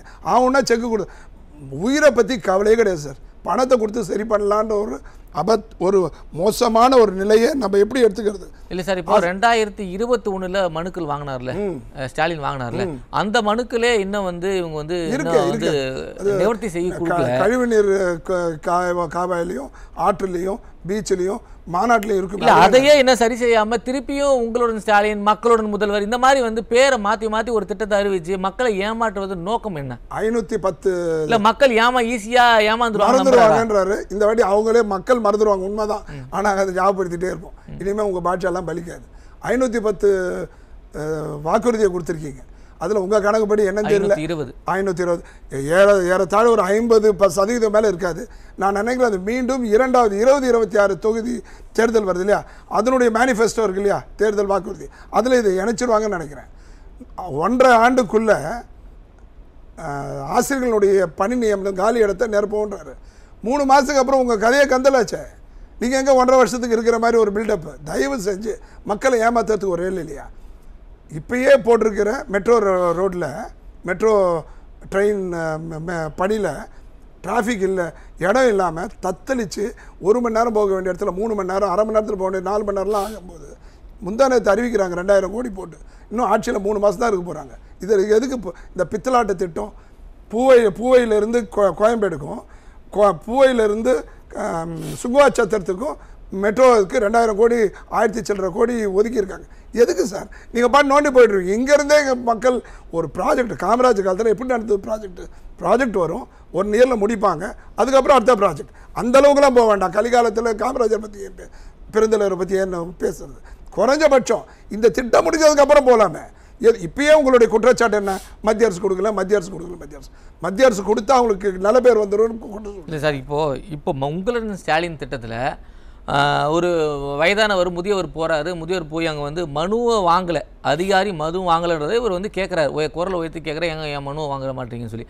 அதுக்கு காவல் அதிகாரி அந்த முதியவரை நெஞ்சில் குத்தி வெளியே அனுப்புறாரு. இது என்ன மாதிரியான மனநிலை? இது வந்து அவர் உயிரிழப்பு ஏதாவது ஏற்பட்டுச்சுன்னா யார் பொறுப்பேற்கிறது? செக் கொடுத்துருவோம். அதில் நிறைய செக் வச்சிருக்கோம். நாங்கள் செக் கொடுத்துருவோம், அதெல்லாம் ஒன்றும் பிரச்சனை இல்லை. இன்னொரு பிரச்சனை என்னன்னா, விவோ அடிக்கிறாரு சார். நீங்கள் காவல்துறையாவது விட்டுருக்க, நிர்வாக அதிகாரி அவர் அடிக்கிறாரு. இன்னும் ஒன்று கட்சிக்காரன் அடிக்கல தான் எடுத்த உடனே நான் பதிவு செய்யணும்னு நினச்சேன். வன்மையான கண்டனத்திற்கு சார். ஏர்போர்ட் மூர்த்தியை தாக்குனதை வந்து ஒருபோதும் மன்னிக்க முடியும். அதே மாதிரி தான் இப்போ நாங்கள் வெளியில் பண்ண அடிப்பீங்க, நீங்கள் அடிங்க, அதெல்லாம் பார்க்கறதுக்கு அதெல்லாம் எதிர்பார்த்து அதெல்லாம் பயந்துட்டு நாங்கள் 40 வருஷமாக குப்பைக்கோட்டில் இந்த பொது வாழ்க்கையில். ஆனால் என்ன டிஜிபி ஆஃபீஸில் நடக்குது சார்? காவல்துறையினுடைய முன்னாடி என்னங்க நடக்குது? சட்டம் ஒழுங்கு என்ன இருக்குது? ஒரு பஸ்ஸில் செயின் இருக்கிறாங்க, ஏதோ ஒரு கிரிமினல் ஒரு பொம்பளை இழுக்குதுன்னு நினச்சா அந்த அம்மா வந்து ஊராட்சி மன்ற தலைவியா, திமுகவுடைய ஊராட்சி மன்ற தலைவி திருப்பத்தூரில் செயினாக இருக்கிறாங்க. இது எங்கே போய் முடியும்? எதில் எடுத்தாலும் திடீர்னு என்னன்னா ஒருத்தர் ஒரு பிரமுகர் இருக்கார், அந்த பிரமுகருடைய பேரம் போய் ஆக்சிடென்ட் பண்ணி சாகலாம், கடைசியில் அவர் பேரில் டைல்யூட் ஆகுது. இந்த மாதிரியே பண்ணிட்டு இருந்தா எங்கே போய் முடியும் சார்? சார், இப்போது பட்டா, நேம் ட்ரான்ஸ்ஃபரு, ரேஷன் கார்டு இந்த மாதிரி தான் அது வந்து முகாமில் நடத்துகிறாங்க. இந்த அதிகாரிகள் தானே ஏற்கனவே அலுவலகத்தில் இருப்பாங்க, ஏன் அவங்களை இங்கே கூட்டு வச்சு பண்ணாதான் அந்த ஒர்க்கு நடக்குமா? ரேஷன் கடையில் ஒழுங்காக பொருள் கொடுத்தா பரவாயில்ல. ஏற்கனவே ஆந்திராவில் அது ஃபெயிலியர் மாடல். ஒரு 4 அந்த நீங்கள் ஏற்கனவே அதிமுக ஆட்சியில் கொடுத்துருக்கு சார். ரேஷன் இல்லம் தேடி ரேஷன் பொருட்கள்லாம் முக்கியமானலாம் கொடுத்துருக்கு. அதெல்லாம் வரி பணத்தை வீணாக்குகின்ற மிகப்பெரிய ஒரு மோசமான செயல், ஒரு ஷோ. வரி பணம் வந்து ஒரு ஏரியில் போய் போலீஸ் ஸ்டேஷன் கட்டி சமஞ்சேரியில் நீதிமன்றம் அதை மாற்றுங்க, இடம் மாற்றுங்க, அது இடிங்க நான் உத்தரவு போட்டாங்க. வரி பணம் எவ்வளோ வீணாகுது? தயவு செஞ்சு ஒரு மாவட்ட கல்வி அலுவலர் 29 முதன்மை கல்வி அலுவலர் அவங்க இன்னும் பணியிடை அந்த காலி பணியிடம் நிரப்பலை. அது மட்டும் இல்லாமல் 25,000 முதன்மை கல்வி இருக்குது இல்லையா, நடுநிலை பள்ளி, அதனுடைய ஆசிரியர். அப்புறம் எப்படி சார் கல்வி உங்களுக்கு மேம்படும்? எதுக்கெடுத்தாலும் மக்கள் உரிமைன்னு சொல்கிறீங்க. மாநில உரிமை பொடலங்க எங்கேயும் போகாது. ஆனால் மக்களுடைய உரிமை நீங்கள் பறிச்சுட்டு இருக்கீங்களே, அதுதானே மெயின். நன்றி மஞ்சுளா மேம். இப்போது ஏடிஎம்கேவோட பொதுச் செயலாளர் எடப்பாடி அவர்கள் சுற்றுப்பயணத்தை மேற்கொண்ட உடனே பல்வேறு திட்டங்களை இந்த அரசு அறிவிக்குது. உங்களுடன் ஸ்டாலின், ஓரடியில் தமிழ்நாடு, மக்களுடன் முதல்வர். இது ஏன் அவர் வந்து கிளம்பின உடனே பயம் வந்துருச்சா டிஎம்கேக்கு? இல்லை, அந்த மாதிரி ஒரு பயமாக பார்க்க வேண்டிய அவசியம் இல்லை. ஏன்னா இது வந்து பேரறிஞர் அண்ணாவினுடைய கொள்கை. மக்கள் வந்து நேசி, மக்களோடு வாழ், மக்களோட வந்துட்டு பழகு அப்படின்னு சொல்லக்கூடிய பேரறிஞர் அண்ணாவினுடைய கொள்கையை தான் அவங்க வந்து தங்களுடைய ஆட்சியின் கொள்கையாக வந்து பின்பற்றிக்கிட்டே வராங்க. அப்படி வரும்பொழுது இப்போ இதை பார்க்க வேண்டிய ஒரு கட்டாயம் வந்து அரசுக்கு ஏற்பட்டிருக்கு. இல்ல, அதுதான் ஏற்பட வேண்டிய அவசியம் என்ன? ஒரு 4.5 வருஷமா இருந்துட்டு மக்களை காப்போம், தமிழகத்தை மீட்போம்னு சொல்லிட்டு ஏடிஎம்கே பொதுச் செயலாளர் எடப்பாடி அவர்கள் வந்து சுற்றுப்பயணம் மேற்கொள்ளும் போது அடுத்தடுத்த வாரங்கள்ல அறிவிப்பு வெளியிடுறது என்ன மாதிரி திமுக கட்சியை முதல்ல மீட்கட்டும் அப்படின்னு சில பேர் வந்து பேசிக்கிறாங்க. நான் அதை பத்தி பேச வரல. அப்போ இவர் வந்துட்டு திமுகவினுடைய, அதாவது இன்றைய அப்படி பார்த்தா திமுகவுலயே நிறைய உட்கட்சி பூசல் இருக்கு. அழகிரி முன்னாடி வந்து இது பண்ணாரு, அதெல்லாம் உட்கட்சி பூசலுங்கிறது அவங்க நிர்வாக ரீதியா நடவடிக்கை எடுத்துருவாங்க. நீங்க வந்து மக்களுக்கான சேவையை நீங்க பேசுங்க. அதுதான் சொல்ல வரேன். இல்லம்மா, உயர் நீதிமன்றமே கொடுத்துட்டாங்கம்மா. அதிமுக கிட்ட தான் கட்சி இருக்கு. இருக்கட்டும் உங்களுடைய ஆதங்கத்தையும் உங்களுடைய ஆசையும் சொல்ல வேண்டிய அவசியம் இல்லை. பிரிஞ்சு இருக்கே அப்படின்ற ஒரு சின்ன கன்சர்ன்ல தான் வந்து நம்ம சொல்றோம். எல்லாரும் ஒருவேளை சேர்ந்து இருந்தாங்க அப்படின்னா திராவிட ஒரு கட்சி சிலர் நீக்கப்பட்டிருக்காங்க, அவ்வளவுதான். உள்ள இருந்திருந்தாங்கன்னா திராவிட கட்சி காப்பாற்றப்பட்டிருக்கணும் அப்படின்றதான். வெளிப்படுத்துறாங்க என்னன்னா மக்கள் ஒரு திமுக ஆட்சியை விரட்டி அடிக்கணும், அதுக்கு ஒன்னா சேரணும். அவங்க சொல்றது திமுக திராவிட கட்சி, அதாவது திமுக வெளியே போகணும். நம்ம தமிழ்நாட்டை பொறுத்த வரைக்கும் திராவிட கட்சிகள் தாங்க இருக்கணும். அதுல வந்து நமக்கு மாற்று கருத்தே கிடையாது. அப்படி இருக்கிற சூழல்ல இன்னொரு திராவிட கட்சியாக இருக்கக்கூடிய அதிமுக பலவீனப்படுதே அப்படின்ற ஒரு ஏடிஎம்கேவோட பொதுச் செயலர் தெளிவா சொல்லியிருக்காரு. ஒரு சிலர் நீக்கப்பட்டிருக்கார்கள், அது 1 2 3 எண்ணிக்கையில ஒரு 3 பேர் 4 பேர் நீக்கப்படும். அதனால ஏடிஎம்கே பலவீனம் அடைஞ்சிருன்னு இங்க ஒண்ணும் இல்லைன்னு அவர் ஏற்கனவே விளக்கம் கொடுத்திருக்காரு. திமுக பலவீனத்தால் தானே விடுதலை சிறுத்தைகள் எல்லாரையும் கூட வச்சிட்டு இருக்காங்க. கம்யூனிஸ்டுகள் எவ்வளவு திட்டினாலும் கூட வச்சிருக்காங்கல்ல. இல்ல, இது வந்துட்டு ஒரு அதாவது கொள்கை ரீதியான ஒரு கூட்டணியை வந்து நம்ம விமர்சிக்க வேண்டிய அவசியம் இல்ல. அததான் நான் ஏற்கனவே ஆரம்பத்திலேயே அதான் சொன்னேன். இது வந்து உட்கட்சி பிரச்சனை, அவங்க அதை சரி செஞ்சிருவாங்க. நீ நிர்வாக ரீதியா வாங்க. ஏன்னா இது வந்து உட்கட்சி பிரச்சனையை பேசி இது மடைமாற்ற மாதிரி இருக்கு. இல்ல அப்படியா சொல்ல வரல நானு. அதனால இது வந்து ஒரு பயமாக பார்க்க வேண்டிய அவசியம் இல்ல அப்படின்றதுக்காக தான் நான் சொல்ல வரேன். இப்போ வந்துட்டு இவ்வளவு நாளா இந்த திட்டங்களே அறிவிக்கலையா? அதை தானே எங்க கேள்வி. இதுக்கு முன்னாடியும் வந்து நீங்க ஒரு பேர் சொல்லுங்க பாப்பா, அவரு அறிவிச்ச திட்டங்கள். இதுக்கு அவர் வந்து உரிமை தொகை இருக்கு, விடியல் பயணம் இருக்கு, அதெல்லாம் வந்து வாக்குறுதிகள். இல்ல, அது வாக்குறுதி வேற, திட்டங்களை அறிவிக்கிறது வேற. தவப்புதல்வன் வந்து வாக்குறுதியில இருந்துதான்னு கேட்டா இல்ல. அது வந்துட்டு மாணவிகளுக்கு கொடுக்கற மாதிரி மாணவர்களுக்கும் கொடுக்கணும் அப்படின்றதுக்காக கொண்டு வரப்பட்ட திட்டம் அப்படின்னு தான். காலை உணவு திட்டம் இல்லாம காலை உணவு திட்டம் இங்கதான் வந்து ஆட்சியில அவரை வந்து ஒரு சிறப்பு விருந்தினராக அழைக்கப்பட்டாரே தவிர அனுமதிக்க முடியாது. நீங்க ஒரு சரி பார்த்து பேசுங்க. நீங்க அதுக்கு வேணா ஆதாரம் கொடுங்க. நம்ம காலை உணவு திட்டம் கூப்பிட்டாருன்றாங்க. எதுக்காக கூப்பிட்டாங்க? ஒரு அரசு சாரா தொண்டு நிறுவனம் நடத்திய அந்த காலை உணவு திட்டத்தை வந்து தொடங்கி வைப்பதற்காக ஒரு அப்போ வந்து முதல்வராக இருந்த எடப்பாடி அவர்களை வந்து கூப்பிட்டாங்க அப்படின்றதுதான் வந்து உண்மை. இதுக்கு வந்து நீங்க இருக்கு அப்படின்னு சொன்னா நீங்க அதற்கான சான்றுகள் கொடுங்க. நீங்க சான்றுகள் கொடுங்க. நம்ம வேணாம் அப்படின்னு சொல்லல. நீங்க சான்றுகள் கொடுத்தீங்கன்னா ஆமான்னு சொல்லி நாங்க ஒத்துக்குறோம். அதுல வந்து எந்த சான்றோட சொல்றாரு. சொல்லுங்க, சான்றோட சொல்றாரு. எல்லாமே அரசு சாரா தொண்டு நிறுவனம் செய்ததுதான். சரி, இப்போ நான் மறுபடியும் இல்ல, இப்போ தூய்மை பணியாளர்கள் பிரச்சனை கூட அரசு சாரா தொண்டு நிறுவனங்களோட சேர்ந்து தான் வந்து தூய்மை பணியாளர் பணியை வழங்குறாங்க. அதே மாதிரி தானே இந்த மாதிரி ஒரு திட்டத்தை வந்து ஏடிஎம்கே கவர்மெண்ட்ல பிரைவேட் செக்டாரோட இணைஞ்சு செய்ததே அரசு சாரா தொண்டு நிறுவனம் தான். அரசு முன்னெடுக்கல அப்படின்னு சொல்ல வரேன் நான். அவங்க வந்து தொடங்குனதுக்கு தான் அன்னைக்கு வந்து முதல்வராக இருந்த ஒருத்தரை வந்து வெச்சு நம்ம வந்து திறக்கணும் அப்படின்றதுக்காக அந்த திட்டம் வந்து செயல்படுத்தப்பட்டது. அதாவது எல்லா பள்ளியிலும் தனியார் போய் போட்டுறலாமா சாப்பாடு? எல்லார் பள்ளியிலயும் தனியார் அனுமதி இல்லாம போட்டுறலாமா? அதுக்கப்புறமா நடந்ததா? அதுக்கப்புறம் நடந்ததா? நீங்க சொல்லுங்க. கார்ப்பரேஷன் பள்ளியில யாரெல்லாம் போடலாம்? கார்ப்பரேஷன் பள்ளியில நீங்க தான் சொல்றீங்கல. கார்ப்பரேஷன் பள்ளியில போட்டாங்கன்னு சொல்றீங்க. எப்படி போடுவாங்க? பள்ளியில எல்லாம் நடக்கவே இல்ல. ஆமா, மாநகராட்சி பள்ளியில தான். பின்ன மாநகராட்சி பள்ளியில தான் அவங்க வந்து அந்த திட்டத்தை வந்து இது எப்படி இருக்கும் அப்படின்ற மாதிரியான ஒரு நிலைப்பாடுல கொண்டு வராங்க. அன்னைக்கு வந்து தொடங்கி வைப்பதற்காக முதல்வர் பண்ணனும்னு நினைச்சீங்க. அதனால அதுக்கப்புறமா என்ன நடந்தது? அது தொடர்ச்சி இருந்ததா அப்படின்னு பாத்தீங்கன்னா இல்ல. இப்போ வந்துட்டு திமுக அரசு கொரோனா காலகட்டத்துல போடப்பட்டது மேடம். அதுக்கப்புறம் தொடர்ந்து இயங்கிட்டு தான் இருக்கு. இல்லையேங்க, நம்ம இப்போ வந்துட்டு திமுக அரசு தான் மறுபடியும் வந்து அதை தொடங்குது அப்படின்றதான் நம்ம கொரோனா காலகட்டத்துல அதுக்கப்புறம் தொடர்ந்து அறகுறையா பண்ண ஒரு திட்டத்தை விடுங்க. மத்த 520 வாக்குறுதிகள் என்னாச்சு? சரி, அதை நோக்கி தான் அரசு வந்து செயல்பட்டுக்கிட்டு இருக்கு. இப்போ இத்தனை இதை வந்துட்டு இருக்கட்டும்ங்க, அடுத்தது வரலாம் அல்லது அடுத்தது அதிமுகன்னு சொல்லக்கூடிய திராவிட கட்சி அதை முன்னெடுத்து போகலாம். நம்ம வந்து முதலீடு தேடி கையொப்பம் புரிந்துணர்வு ஒப்பந்தம் போடுறது இன்னும் 3 மாசம் தான் இருக்கு. இதுக்கு இருக்கு 10 நாள் இருக்கும். உயர் பதவி ஒவ்வொரு ஆண்டும் நம்ம போயிட்டு இருக்கிறோம். ஒரு முதலீடை ஈர்ப்பதற்காக வெளிநாடுகளுக்கு ஒவ்வொரு ஆண்டும் போவது என்பது ரொம்ப 5000 கோடி இந்துஜாக எதுக்குமா ஜெர்மன் ஷியாம் சுந்தர்னு சொல்லக்கூடிய பொருளாதார நிபுணர் கூட ஒவ்வொரு வருஷமும் நம்ம போகணும், நம்மளுடைய இது என்ன, இங்க வந்துட்டு என்ன மாதிரியான இது கட்டமைப்புகள் இருக்கு அப்படிங்கறத சொல்லணும் அப்படிங்கிறது பொருளாதார நிபுணருடைய கருத்து. இப்போ அடிப்படையில தான் சொல்ற மாதிரியா வச்சுக்கலாம். ஆனா இப்போ என்னன்னா மேடம், சொல்லுங்க, இங்க இருக்கிற கம்பெனிகளுக்கு அங்க போய் வேற புது கம்பெனிகளுக்கு ஏதாவது இன்வெஸ்ட்மென்ட் தேடி எடுத்து வந்தா அப்புறம் இங்க இருக்கிற கம்பெனிகளுக்கு இங்கே இன்வெஸ்ட்மென்ட் நீங்க பேசி வாங்கலாமே. இல்ல இல்ல, அத வந்து எக்ஸ்டென்ஷன் பண்றதுக்காகவும் அங்க இருக்கக்கூடிய நிறுவனத்தோடையும் தான் வந்துட்டு நம்ம இது போட்டிருக்கோம், எம்ஓயு போட்டிருக்கோமே தவிர அது வந்து ஒரு விரிவாக்கம் அப்படின்னு தான் பார்க்கணுமே தவிர அதை வந்து மொத்தமா இல்ல அப்படின்னு சொல்றது வந்து எந்த வகையில சரியா இருக்கும்? இங்க இருக்கும் போது தானே அந்த நிறுவனங்கள் இங்க வந்து இங்க நம்மள்ட்ட வந்து இங்க தொழில் செய்யறாங்க, பண்ணிட்டு இருக்காங்க ஏற்கனவே. அப்ப அது எப்படிங்க இது வந்து இவர் போய் ஒண்ணு கொண்டு வரல மேடம், ஏற்கனவே வாங்கலாம் already it is in existence. இல்ல இப்ப அங்க யார் வந்துட்டு அதுல தலைமை பொறுப்புல யார் இருக்காங்க? இப்ப இங்க இருக்கிற கம்பெனி தான் அங்க போய் நடத்தி இருக்காங்களா? முதலிட பெருக்குவதற்கு அங்க போய் தொடங்கப்பட்ட கம்பெனி அங்க போய் நடத்திக்கிட்டு இருக்காங்களா? நீங்க அதை சொல்லுங்க.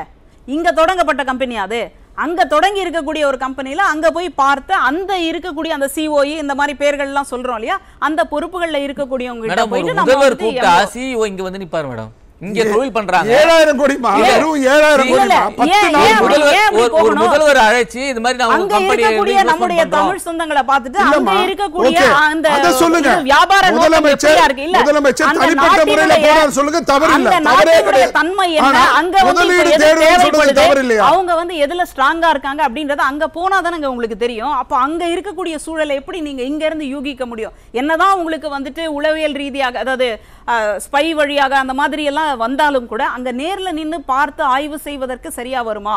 அப்போ ஒவ்வொரு வருஷம் இந்த மாதிரி விஷயத்துக்கு ஆய்வு செய்ய போறாரு. இங்க வேங்கவேலுக்கு ஆய்வு செய்ய போகல, கள்ளக்குறிச்சிக்கு போகல. இந்த மாதிரி தமிழ்நாட்டு மக்களுக்காக போய் நேர்ல போய் ஆய்வு செஞ்சா பரவாயில்லையே. அப்ப அங்க எதுவுமே நடக்கலையா? எந்த நடவடிக்கையும் நடக்கலையா? அத வேணா சொல்லுங்க.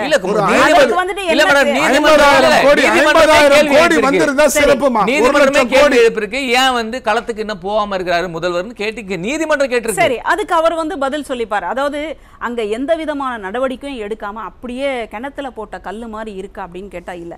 ஆனா அதை சார்ந்து என்ன நடவடிக்கை எடுக்கணுமோ அதை வந்து செஞ்சிருக்காங்க. What you get at what cost சொல்லுவாங்கமா.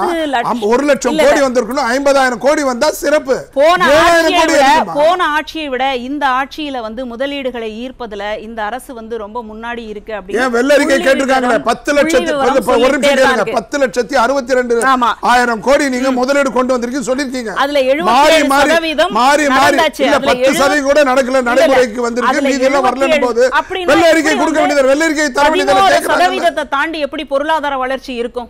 நீங்க வந்துட்டு உற்பத்தியில பாத்தீங்கன்னா 17.7%. நீங்க பண்ணா வளர்ச்சின்றீங்க, ஆனா பிஜேபி பண்ணா வளர்ச்சி இல்லன்றீங்க. உலகத்துல நம்பர் 1 பிஜேபியுடைய 7.8 ஒரு நிமிஷம் கேளுங்க. இல்லம்மா அத நீங்க பித்தலாட்ட அரசியல் இந்த பித்தலாட்ட அரசியல் வேண்டாம். சைனா வந்து 5.2 உலகத்துல நம்பர் 1 அமெரிக்கன் லிஸ்ட்ல கிடையாது. செத்து போன பொருளாதாரம் சொன்ன ட்ரம்ப் கடைசியில இருக்கான். ஆனா இந்தியா தான் 7.8 சரி ஜிடிபில. அதனால தயவு செஞ்சு அவங்க மாமியார் தொட்ட மண்பாண்டம் மருமக தொட்ட மண்பாண்டம் சொல்றது 4 வருஷத்துல தமிழ்நாட்டுடைய வளர்ச்சி என்ன அப்படின்னு பாத்தீங்கன்னா 7.6 கடைசி வருஷத்துல. அதாவது நான் என்ன சொல்றேன், பாமர மக்கள் மொழியில நம்ம பேசலாம். தமிழ்நாடோட வளர்ச்சி பார்த்துட்டோம். நான் வந்து அதிமுக ஆட்சியில் 1500 ரூபா கட்டிட்டு இருந்தேன் கரண்ட் பில்லு. இப்போ 4500 ரூபா கட்டுறேன். சொத்து வரி வந்து 2500 ரூபா கட்டியிருந்தேன். இப்போ 7500 கட்டுறேன். வளர்ச்சி தான். அதே மாதிரி டாஸ்மாக்ல அதிமுக ஆட்சியில் 30,000 தான் பட்ஜெட்டில் வருமானம். 30,000 கோடி இப்போ 50,000க்கு மேல 70,000 ரீச்சா சார். இது வளர்ச்சி தான். இது எப்படி வளர்ச்சின்னு சொல்லணுமா வீக்கம்னு சொல்லணுமா? உதயமின் திட்டத்துல யாரு வந்து கையெழுத்து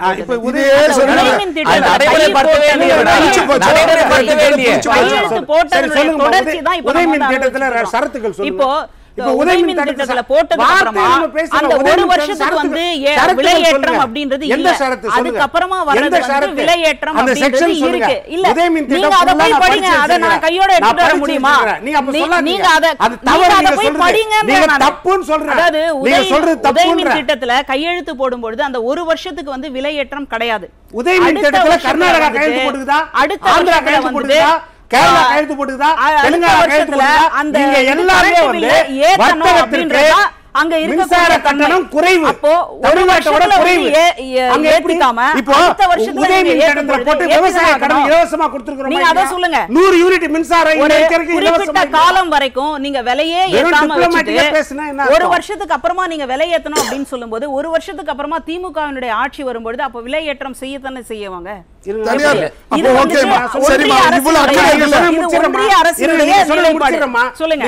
விவசாய கடன் ஒரு வருஷம் கழிச்சு ஏத்தியாச்சா? விவசாயிகள் மேல வந்து மின்சார கட்டணம் ஏத்தியாச்சா? அதுவும் மின்சார கட்டணம் இலவசமா இருக்குதா இல்லையா? 100 யூனிட் மின்சாரம் எனக்கு கொடுத்துருக்காங்களே ஜெயலலிதா அம்மா. ஆமா. இப்ப நீங்க ஏத்திட்டீங்களா உதய மின் திட்டத்தால? அது கூட இல்ல.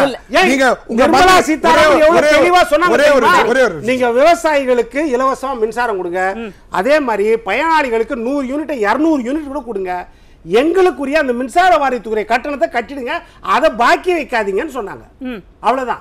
நீங்க அதை கட்டாம நீங்க எங்க தலை மேல வரி கட்டணத்தை உயர்த்திட்டு எங்க தலை மேல அந்த பாரத்தை சுமத்திட்டு அதை வந்து நீங்க உதய மின் திட்டம்னா என்ன அர்த்தம் சொல்லுங்க?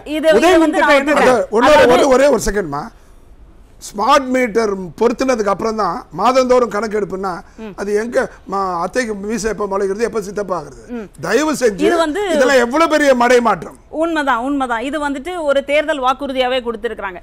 நாங்க வந்து மாதந்தோறும் வந்து எடுக்கிறோம் அப்படின்னு சொல்லி, அதாவது கணக்கெடுக்கிறோம், மீட்டருடைய கணக்கெடுத்து அதன்படி வந்து நீங்க கட்டணும். இப்போ 2 மாசத்துக்கு கட்டுறது அப்படின்றது 1 மாசத்துக்கு அது இன்னும் செயல்படுத்தல. ஆமா, அது வந்து உண்மைதான். அதை நோக்கி தான் இப்போ வந்து நம்ம போயிட்டு இருக்கிறோம். அது வந்து இல்ல அப்படின்னு சொல்லி மறுக்கல. உண்மைதாங்க, நான் வந்துட்டு அது இல்ல அப்படின்லாம் சொல்லல. ஆனால் இல்ல, அதாவது அரசு வந்து தனக்கு செய்ய முடியாததெல்லாம் வந்து வாக்குறுதியா கொடுத்துட்டாங்களோ? இல்ல அப்படி இல்ல. அதாவது எதுவும் ஒர்க் அவுட் பண்ணாம நம்ம வந்து மக்களை அந்த வந்து கவர்ச்சிகரமான வார்த்தைகளால சொல்லி வாக்கு பெற்றுட்டு திருப்பி வந்து இப்ப செய்ய முடியாம தவிக்குதோ? இல்ல அப்படி இல்ல. தமிழ்நாட்டினுடைய நலனுக்கு எதெல்லாம் சரியா இருக்கும் அப்படின்னு சொல்லி உட்கார்ந்து யோசிச்சு நிபுணர்களை எல்லாம் உட்கார்ந்து கலந்து ஆலோசிச்சு அதுக்கப்புறமா தான் வந்து மேனிஃபெஸ்டோ அப்படின்னு சொல்லி தேர்தல் வாக்குறுதிகளை இதெல்லாம் நிறைய பேசிட்டோம். நம்ம நீட் கையெழுத்துக்கு வந்து நிறைய பேசியாச்சு. மறுபடியும் அங்கேயே கையெழுத்து போட்டாங்களா? ஜெயலலிதா அம்மையார் நீட்டுக்கு கையெழுத்து போட்டாங்களா? அப்ப அவங்களுடைய ஆட்சியை வந்து நாங்க கொண்டு வரோம்னு சொல்லிட்டு நீங்க ஏன் கையெழுத்து போட்டீங்க? மாநில சுயாட்சின்னு ஒண்ணு இருக்கு. மாநில சுயாட்சி என்னங்க? ஜெயலலிதா அம்மையார் நீட்டுக்கு கையெழுத்து போட்டாங்களா? இருங்க, நான் கேட்க பதில் சொல்லுங்க. நீட்டுக்கு நோட்டிபிகேஷன் எப்போ வந்துச்சு? எம்சிஐ நோட்டிபிகேஷன் தெரியுமா? குலாம் நபி ஆசாத் தான் கொண்டு வந்தார். நவம்பர் 2010 அமைச்சர் வந்து சுகாதாரத்துறையில காந்தி செல்வன் திமுக அங்க மைனாரிட்டி அதிமுக நம்ம காங்கிரஸ் ஆட்சியில கோல வச்சுறாங்க. இவங்க என்ன சொல்றாங்களோ சரி. 2013 தமிழ்நாட்டுல நீட் நடந்துச்சா இல்லையா? இப்ப அதுக்கு பதில் சொல்லுங்க. 2013 இல்ல சார், அவங்க தெரியாம சொன்னாங்க. 2013 எக்ஸாம் நடந்துச்சா? ஜெயலலிதா அம்மா கையெழுத்து போட்டாங்களா? என்ன சொல்றீங்க? 2013 நடந்துச்சா இல்லையா? வேலூர் கிறிஸ்டியன் எதுக்காக ஹைகோர்ட் போட்டாங்களா? 2013 நடந்தது. 2013 அது காங்கிரஸ் ஆட்சி. கையெழுத்து யாரும் போட வேணாமா?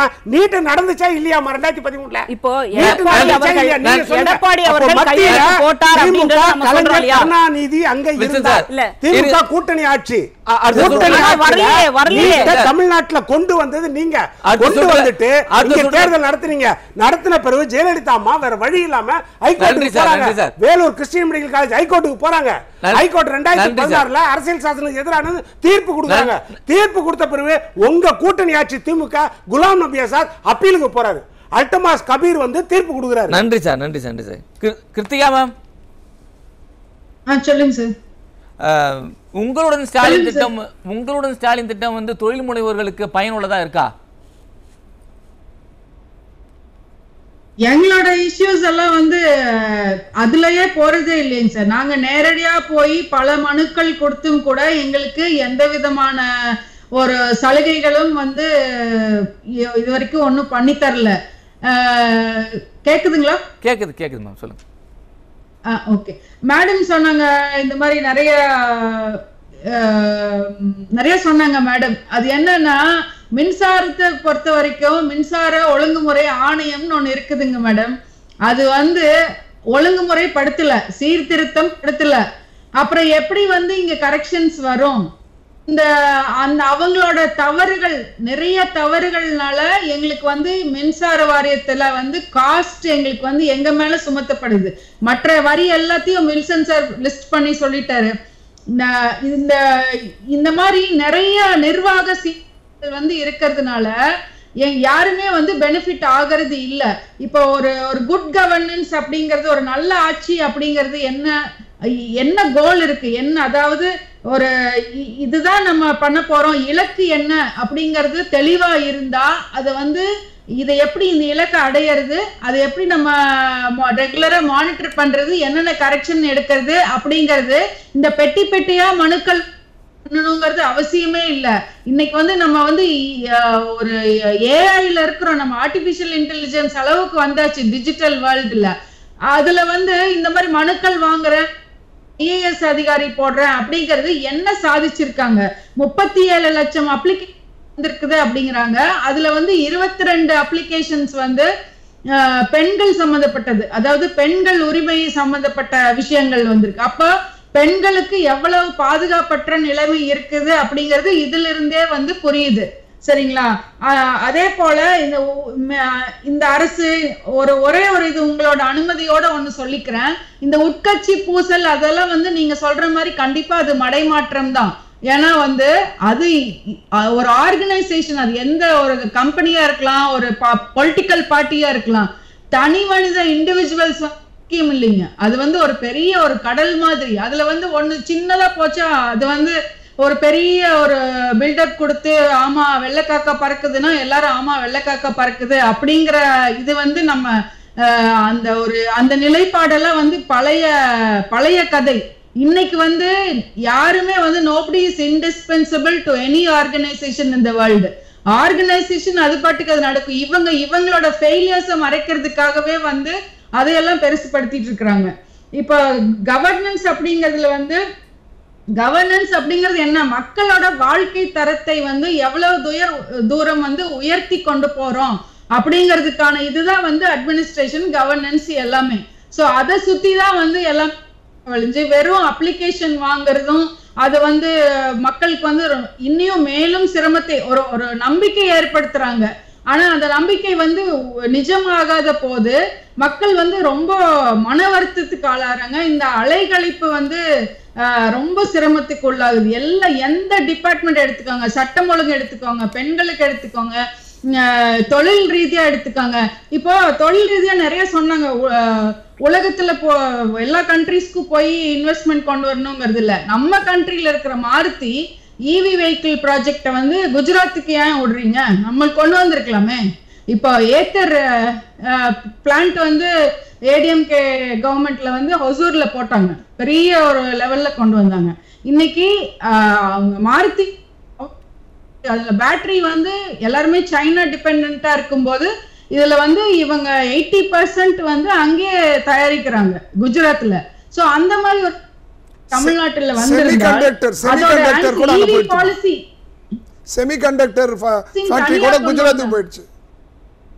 ஆமா, குஜராத்துக்கு போயிடுச்சு. 70,000 கோடி ப்ராஜெக்ட், அவங்க 70,000 கோடி இன்வெஸ்ட் பண்றேன் அப்படின்னு மாருதி சொல்லியிருக்காங்க. இப்போ இதையெல்லாம் வந்து நம்ம கோட்டை நம்ம வந்து உலகத்துல இந்த நாடு அந்த நாடுன்னு போய் நம்ம எதை கொண்டு வர போறோம்னு எனக்கு தெரியல. அப்படியே வந்தாலுமே வந்து பெயரளவில், அதாவது இவ்வளவு பேருக்கு வேலை வாய்ப்புன்னு சொல்றாங்க, ஆனா அந்த வேலை வாய்ப்புல ஒரு 1/3 கூட நம்ம இனி அச்சீவ் பண்ணலீங்க. சோ அப்ப இதெல்லாம் எதுக்கு, எண்ட் ரிசல்ட் என்ன அப்படிங்கிறது மக்களோட வாழ்க்கை தரத்தை உயர்த்தி இருக்கிறதா அப்படின்னா இல்ல. சோ இந்த மாதிரி நிறைய வந்து பேச்சுக்கு வந்து நிறைய சொல்லிட்டே போலாம். ஆனா உண்மையில வந்து எதுவுமே வந்து மக்களுக்கு பயனளிப்பதாக மட்டுமே இருக்கணுமே தவிர இது வந்து இண்டிவிஜுவல் லாபங்களுக்காகவும் ஒரு நிர்வாக சீர்கேடு, அதாவது ஒரு ஈஸியா போய் ஒரு இப்ப நர லோகேஷ் சந்திரபாபு நாயுடோட அங்க வந்து கவர்மெண்ட்ல எல்லாமே டேஷ்போர்டு. இவங்க வந்து ஒன்னும் இந்த மனுக்களை வாங்கி மனுக்களை ப்ராசஸ் பண்ணி இதெல்லாம் பண்ணவே வேண்டியது இல்லை. டேஷ்போர்ட்ல வந்து எல்லாம் டிரான்ஸ்பரண்டா இருக்கு, அக்கௌண்டபிளா இருக்கு, தெரிஞ்சுக்க முடியும். இல்ல கிருத்திகா நீங்க பேசும்போது சொன்னீங்க இது வந்து என்னமோ பெரிய அட்மினிஸ்ட்ரேஷன் வந்து ஈஸி ஆகணும், ஏன்னா நம்ம டிஜிட்டல் வேர்ல்டுல இருக்கிறோம். அதை விட்டுட்டு இந்த மனுக்கள், அதுக்கு ஒரு ஐஏஎஸ் அதிகாரி, அதுக்கு ஒரு ஃபாலோ அப் அப்படின்னா எண்ட் ரிசல்ட் என்ன அப்படிங்கறது பாத்தீங்கன்னா கழிவு நீர்ல இருக்கும், அப்ளிகேஷன்ல கழிவு நீர்ல இருக்கும், கழிவு நீர் கால்வாயில இருக்கும். End result correct. மக்களுக்கு வந்து பயன் இல்லை அப்படிங்கறதுதான் இதுக்கு வந்து ஒரு இப்ப அன்புமணி கூட சொல்லியிருக்காரு, ரைட் டு சர்வீசஸ் ஆக்ட் அப்படின்னு ஒண்ணு கொண்டு வந்தோம்னா ஈஸியா தெரியும் எல்லாமே. அதாவது உங்களுடைய எண்ணம் வந்து தெளிவாக இருந்தால் இதை வந்து பண்ணிட்டு போலாமே அப்படின்னு அவரே சொல்லியிருக்காரு. ஸோ அந்த மாதிரி ஒரு தெளிவான டிரான்ஸ்பரண்ட் அண்ட் அக்கௌண்டபிள் அட்மினிஸ்ட்ரேஷன் வந்து இங்க இல்லைங்க. எத்தனை காலம் தான் நம்ம வந்து மக்கள் வந்து இப்படியே காத்துக்கிட்டே இருப்பாங்க? என்னைக்குதான் நம்மளுக்கு வந்து அப்படி ஒரு நல்ல ஒரு நிர்வாகம் வந்து கிடைக்க போகுது அப்படிங்கிறது வந்து மக்கள் வந்து ஏங்கிட்டு நிக்கிறாங்க. இன்னைக்கு வரி சுமைகள் வந்து பல வகையான வரி சுமைகள் வந்து தாங்க முடியல. இன்ஃப்ளேஷன் நிறைய எல்லா விதத்திலயும் வந்து ஒரு சாதாரண ஒரு மிடில் கிளாஸ் வந்து இன்னைக்கு வந்து செலவுகளை வந்து சமாளிக்க முடியறது இல்ல. அதுக்குண்டான இப்ப எங்களுக்கெல்லாம் நாங்க வந்து ஒரு நல்ல சேலரிஸ் கொடுக்கணும் அப்படின்னா எங்களுக்கு சட்டில வருங்கிற மாதிரி எங்களுக்கு எங்களால முடியாதப்ப எப்படி நாங்க வந்து ஹை சேலரிஸ் கொடுக்க முடியும்? ஹை சேலரிஸ் கொடுக்காதனால நம்ம நியூட்ரிஷன், நம்மளோட ஹெல்த் எல்லாமே அடிபட்டு நிக்குது. இதுக்கு மேல மக்களுக்கு என்னதான் வேணுங்க? கிருத்திகா தொடர்ந்து பேசுவோம். பொன் வில்சன் சார், உங்க நிறைவு கருத்தை பதிவு செய்யுங்க. இல்லை, இப்போ நம்ம கிட்டத்தட்ட 50 லட்சம் மனுக்கள் வாங்கினாங்கன்றோம் உங்களுடன் ஸ்டாலின் திட்டத்தில். இது வந்து ஒரு சாதாரண விஷயம் கிடையாது. மக்கள் தங்களுடைய பிரச்சனைகளை டெய்லி சந்திக்கிற பிரச்சனை, அவங்களுக்கு தீர்க்க முடியாத பிரச்சனையை தான் உங்கள்கிட்ட கொடுத்துருக்காங்க. ஆனால் அந்த மனுக்கள் வந்து நீங்கள் சிவகங்கையில் திருபுவனம் வைகை ஆற்று பாலத்துக்கு கீழே காலையில் எந்திரிச்சு பார்த்தா அங்கே கட்டுக்கட்டாக இருந்துச்சுன்னா மக்களுக்கு எவ்வளவு கஷ்டமாக இருக்கும். அதை அங்கே பார்க்குற இளைஞர்கள் மொத்தத்தையும் அப்படியே எடுத்து மேலே எடுத்து வச்சு, ஐயோ அநியாயமாக இருக்குதே, இதெல்லாம் பாருங்கள் கையெழுத்து ப்ளூ இங்கில் எழுதி கீழே க்ரீன் இங்கில் அதிகாரிகள் கையெழுத்து போட்டு, எழுத படிக்க தெரியாதவங்க கை நாட்டு வச்சுருக்காங்க அந்த வயலட் கலர் இங்கில். அப்படியே அந்த ஃபார்ம்ஸ் இருக்குது. அதை புகார் தெரிவித்தோடனே அதிகாரிகள் அர்ஜென்ட்டாக வந்து அதை எடுத்துகிட்டு போயிட்டு ஒன்றும் பாதிமா. அப்புறம் மாவட்ட கலெக்டர் பொற்கொடி நினைக்கிறேன், அவங்க அறிக்கை என்ன கொடுக்குறாங்க தெரியுமா? இதில் வந்து 6 ஃபார்ம் இருந்துச்சு, அது பட்டா மாற்றலுக்கு, அது நாங்கள் மாற்றிட்டோம். இன்னொரு 7 ஃபார்ம் வந்து மாவட்ட வட்டாட்சியர் அலுவலகத்தில் தான் கொடுத்துருந்தாங்க. மொத்தமே 13 ஃபார்ம் தான், அவ்வளோதான். அது கூட நகல் தான். அப்போ ஏன் 7 அதிகாரியை மாற்று? கலரில் இருக்கிறது நகலாவா இருக்கும்? 7 பேர் மேல அப்புறம் ஏன் சார் வட்டாட்சியர் வந்து காவல் நிலையத்தில் புகார் அளிக்கிறாரு? டாக்குமெண்ட்ஸ் காணாம போயிடுச்சு. அது எவ்வளவு பெரிய கிரிமினல் மிஸ்டேக்? ஏன் மாவட்ட ஆட்சியர் சொல்றாரு, வட்டாட்சியர் அலுவலகத்துக்குள்ள உள்ள பூந்து பொக்கிஷம் மாதிரி இருக்கிற இந்த ஃபார்மை தான் கொள்ளையடிச்சிட்டு போவாங்களா? அதை எடுத்து போய் ஆற்றுல போடணும். இது வந்து இந்த மனுக்கள் வந்து ஆற்றில் வீசப்பட்டது வந்து வெறும் மனுக்கள் அல்ல, அந்த மக்களோட அந்த நம்பிக்கையில தூக்கி எறிஞ்சிருக்காங்க. அரசு மேல அவ்வளவு நம்பிக்கை வச்சு தானே கொடுத்துருப்பாங்க. அப்போ இது நீட்டுக்கு வாங்கின 1 கோடி கையெழுத்து எங்காச்சு?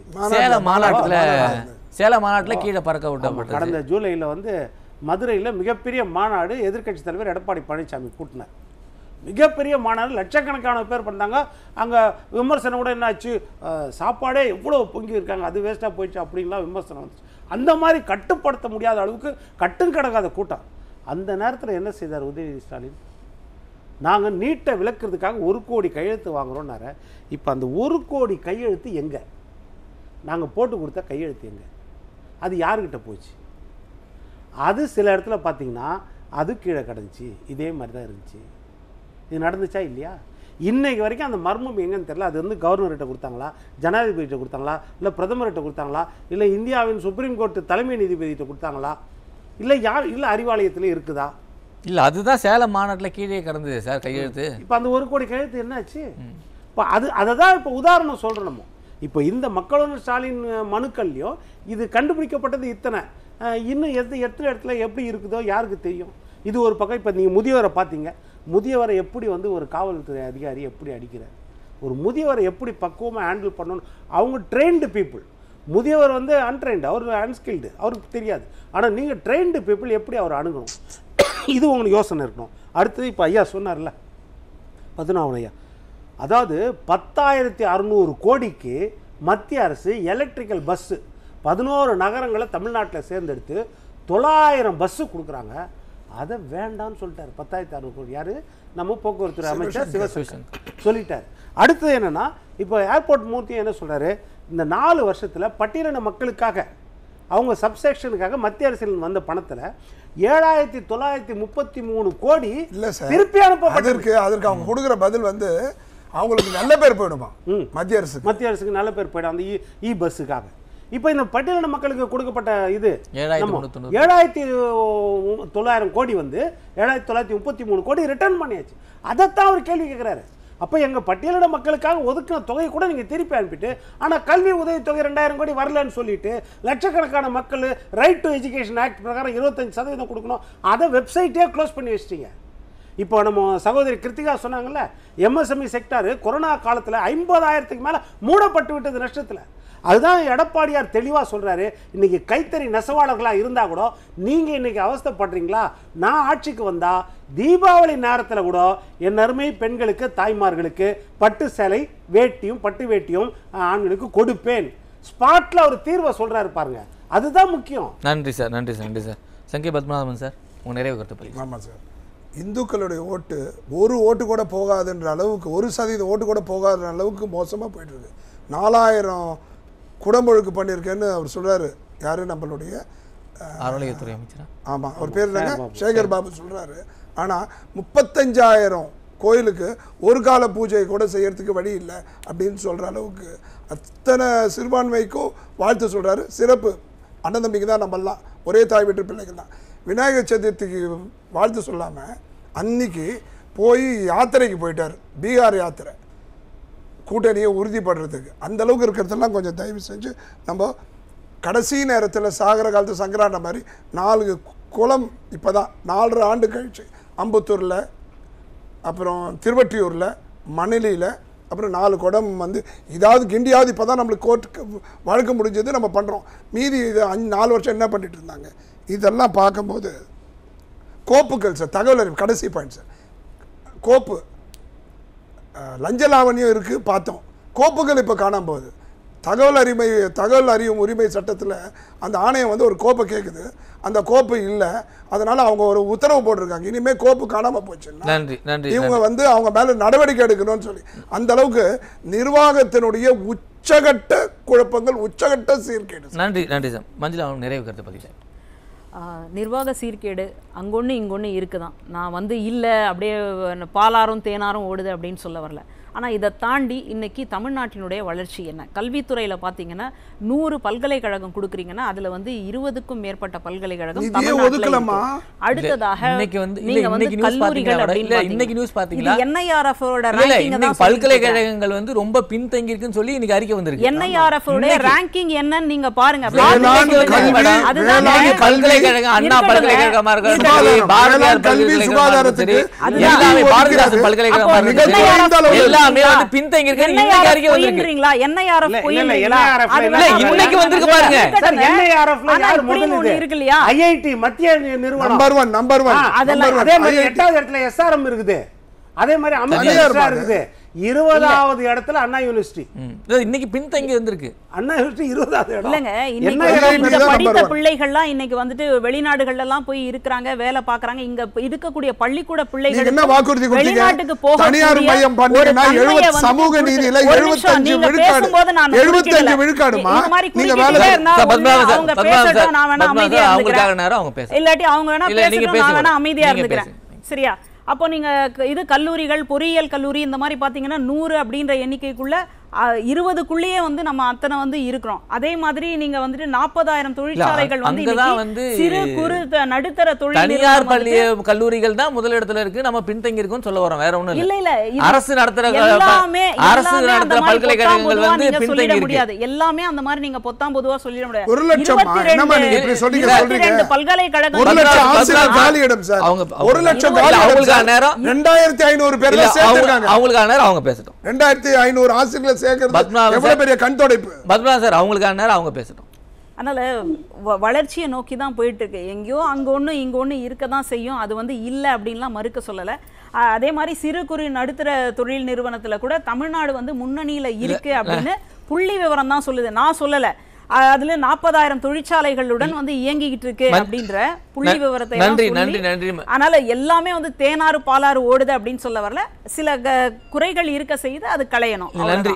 அது என்னன்னா, மக்களுக்கான அந்த மனுக்களை வாங்கி வைகை ஆற்றுல வீசுற அளவுக்கு தான் இந்த அரசாங்கம் இருக்குன்னு நம்ம சொல்ல வரோம். வேற ஒரு குளறுபடி நடந்துதான் இருக்கு. அதை விட டிஜிட்டலைஸும் பண்ணியிருக்கிறாங்க அப்படின்றதையும் நம்ம ஏத்துக்கணும். நன்றி நன்றி நன்றி. கிருத்திகா மேம், உங்க நிறைவு கருத்தை பதிவு செய்யுங்க. திமுக வந்து 520 25 அனௌன்ஸ்மெண்ட் பண்ணியிருந்தாங்க இல்லைங்களா, அதுல எவ்வளவு தூரம் வந்து ஃபுல்ஃபில் ஆயிருக்கு அப்படிங்கிறது எல்லாருக்குமே தெரிஞ்ச விஷயம்தான். நிறைய விஷயங்கள் வந்து ஃபுல்ஃபில் ஆகல, அதனால வெறும் அனௌன்ஸ்மெண்ட் மட்டும் நிக்குது. இது வந்து அவங்க வந்து ஒரு ஒரு கண்ட்ரோல்டா கொண்டு போறாங்க, அனௌன்ஸ் பண்ணிட்டே இருப்பாங்க, ஏதோ ஒன்று கிரியேட் பண்ணிட்டே ஒரு நெரட்டிவ் செட்டிங் பண்ணிட்டே இருப்பாங்க. ஆனா பிராக்டிக்கலா வந்து சட்டம் ஒழுங்கு நல்லா இருக்கா இல்ல, கல்வித்தரம் மேம்பட்டிருக்கா இல்ல, மக்களோட ஆரோக்கியம் மேம்பட்டிருக்கா இல்ல, அதாவது ஹெல்த் எக்ஸ்பென்சஸ் எவ்வளோ, ஒரு நோய்களுக்கு வந்து ட்ரீட்மெண்ட் செலவு வந்து எவ்வளோ, நம்மளோட அரசு மருத்துவமனைகள் வந்து அப்கிரேட் ஆயிருக்கா இல்ல, ஆல்ரெடி கொடுத்துட்டு இருந்த பிரெக்னென்ட் விமனுக்கான சலுகைகள், அந்த ஹேம்பர் பேக்ஸ் அதெல்லாம் கொடுத்துட்டு அதை நிறைய விஷயங்கள் நிறுத்திட்டாங்க. பெண்களுக்கு வந்து நிறைய விஷயங்கள் வந்து கட்டுப்படுத்திட்டாங்க. அதுக்கு வந்து எல்லாத்தையுமே வந்து இந்த 1000 ரூபாயில வந்து 1000 ரூபாயே ஹைலைட் ஆயிட்டு இருக்கே ஒழிஞ்சு நிறைய விஷயங்கள் வந்து ஆல்ரெடி கவர்மெண்ட் வந்து கொடுத்தது வந்து இப்ப கொடுக்கறது இல்ல. அதே போலதான் தொழிலுக்குமே வந்து நிறைய சுமைகள். நீங்க சொல்றது புரியுது. எதை கேட்டாலும் இந்த 1000 ரூபாய்க்குள்ள இந்த இஷ்யூஸ் எல்லாம் சுருக்கிறாங்கன்னு சொல்ல வரீங்க. கருத்துக்களை வழங்கிய அனைவருக்கும் நன்றி. மீண்டும் ஒரு நிகழ்ச்சியில் சந்திப்போம். நன்றி, வணக்கம்.